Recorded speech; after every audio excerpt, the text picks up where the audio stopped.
Welcome back to our National Trust Grand Tour. Today we're in Wisbech, close to the Cambridgeshire-Norfolk border, to explore Peckover House and garden.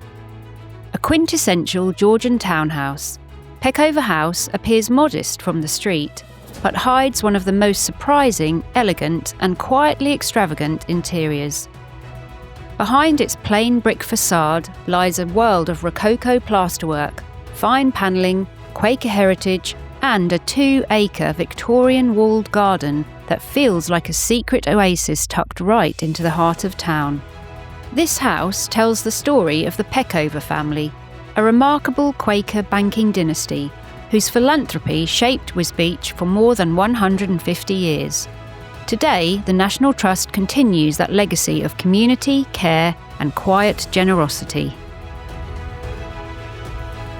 Peckover House was built in 1722 for a local merchant, and its early owners were responsible for much of the fine decorative plasterwork that still survives today. In 1794, the property was purchased by Jonathan Peckover, a grocer turned banker who established the Wisbech branch of a bank that would later become part of Barclays. A purpose-built banking wing was added to the side of the house, giving rise to its long-used name, Bank House.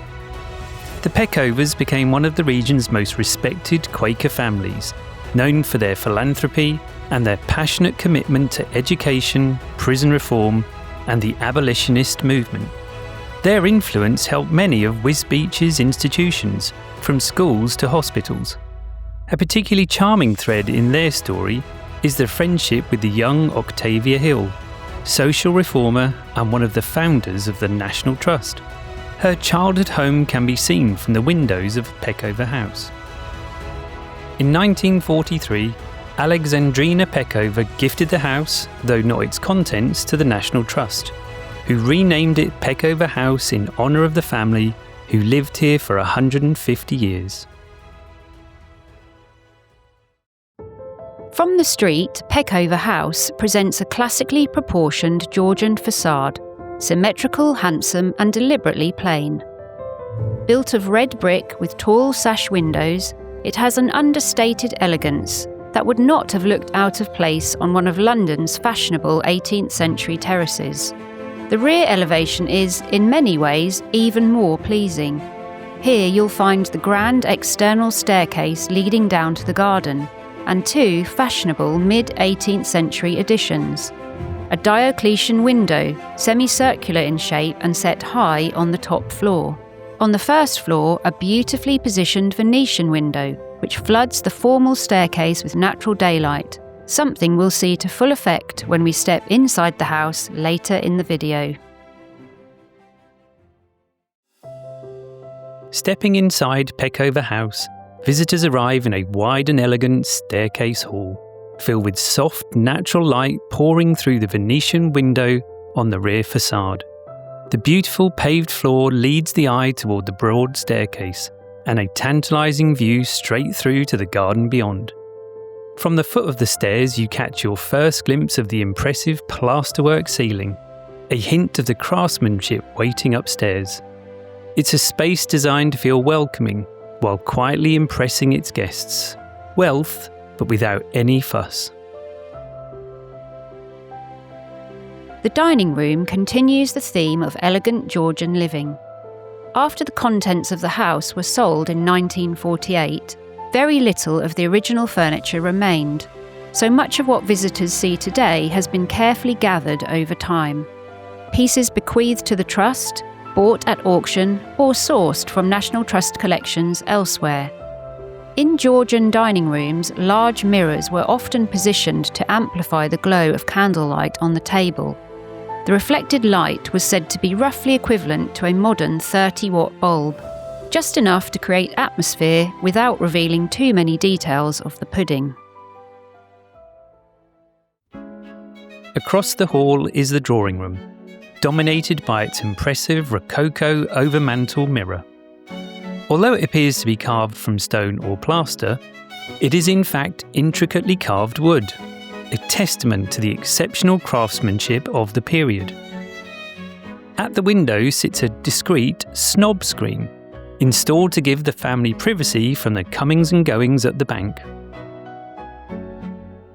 Completed in 1878, the library extension was built to house Alexander Peckover's ever-growing collection of books.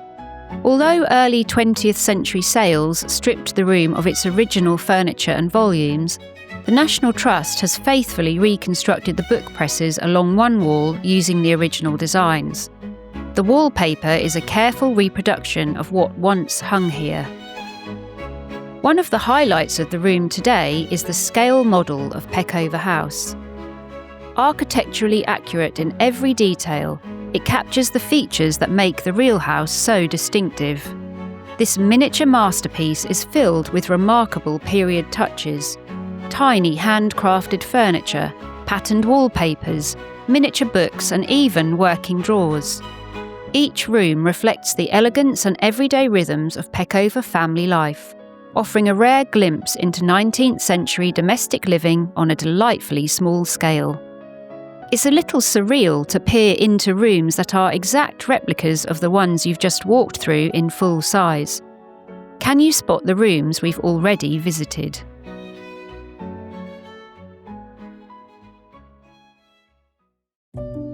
The small but perfectly formed breakfast room is a more intimate space, used for informal meals and quieter moments of the day.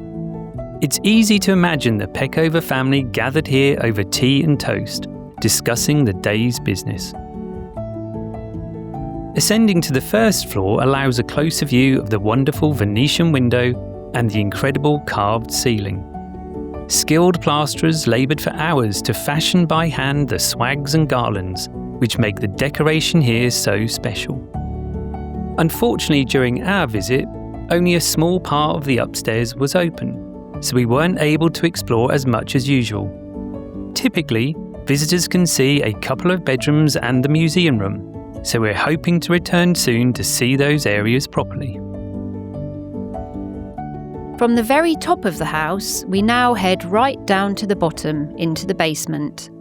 The kitchen, with its vaulted arch, has changed remarkably little since it was built in the 1720s. 2 centuries later, an enamelled cast iron stove was installed, fitting neatly into what once had been a large open fireplace.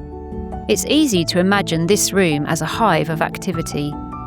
Thanks to the ground level being lower at the back of the house, this space enjoys a surprising amount of natural daylight, filtering in from beneath the garden steps. Next door, the servants' hall was the gathering place for staff at mealtimes, warmed by borrowed heat from the busy kitchen. The Peckovers were known for treating their staff with fairness and dignity, very much in keeping with their Quaker principles. The butler's pantry remains largely unaltered too. This is where the butler would have cleaned the household silver and decanted wine. The lead-lined sink helped protect delicate crockery and precious silverware from accidental knocks. The banking hall would once have been a large, airy space, busy with clerks, ledgers and customers arriving to conduct their business. Below ground, in areas sadly not open to visitors, the original brick vaults still survive. Little changed from the days when they held gold and silver coinage.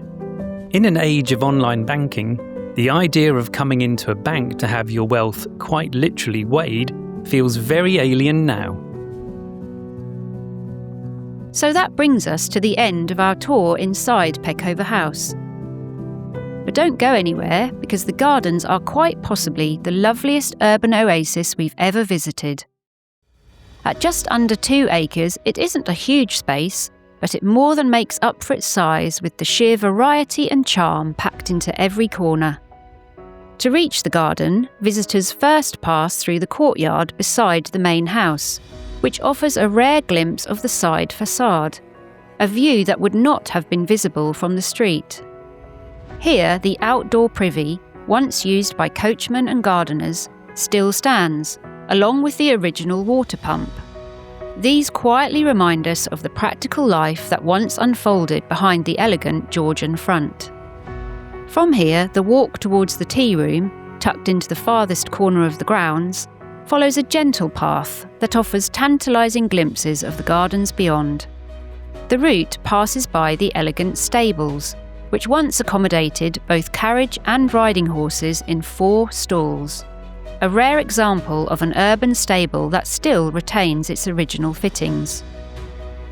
Along the way, we also passed several other unexpected delights, including a thatched summerhouse and even the family pet graveyard. The tea room is housed in the 17th century thatched reed barn, the last surviving fragment of the old farmstead that once stood here before the Georgian house was built. In the courtyard outside, the cobbles are laid in a pattern that echoes the design of a privet maze that formerly occupied part of the estate, a lovely nod to the garden's past. It's the perfect spot to pause for a National Trust cream tea, which is exactly what we did. Tucked onto the end of the barn is the second-hand bookshop. With more than 240 National Trust bookshops across the country, the sale of donated books raises millions of pounds each year to support the conservation and care of places just like Peckover House. It's clear that the gardens at Peckover have been a true labour of love over many generations. With countless nooks and crannies to discover, it's a joy to wander along the meandering pathways, slipping into what feel like hidden spaces and occasionally catching glimpses of the house in the distance. Among the many highlights is the Orangery, home to 3 beautiful orange trees reputed to be over 300 years old. Together with a seasonal plant collection, they create a wonderfully vibrant display. In the 19th century, a charming white summerhouse was added, offering views across the small pond and some of the stunning herbaceous borders that make Peckover's garden so special. During our visit, these borders were at their absolute peak, making this corner of the garden a real treat and wonderfully inspirational. We'll let you enjoy this area uninterrupted for a moment.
Elsewhere in these beautiful grounds, it's well worth seeking out the Propagation House, a mid-19th century glass house built specifically for raising young plants.